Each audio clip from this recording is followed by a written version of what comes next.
Mrs. Jones was fond of singing.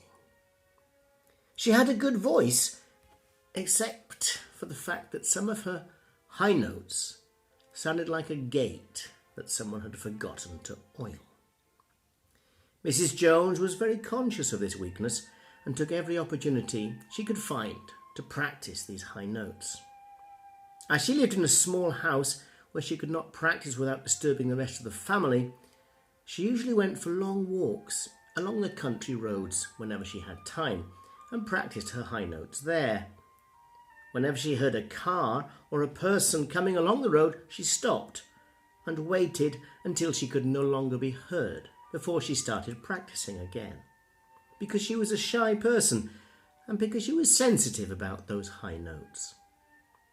One afternoon, however, a fast open car came up behind her so silently and so fast that she did not hear it until it was only a few meters from her. She was singing some of her highest notes and most difficult ones at the time, and as the car passed, she saw an anxious expression suddenly come over the driver's face. He put his brakes on violently, and as soon as the car stopped, jumped out and began to examine all his tyres very carefully.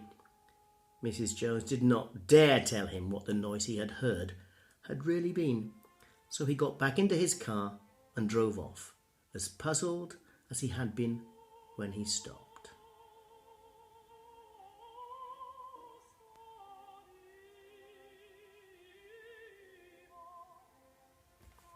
This isn't Mrs. Jones singing now. This one's dedicated to opera singers around the world.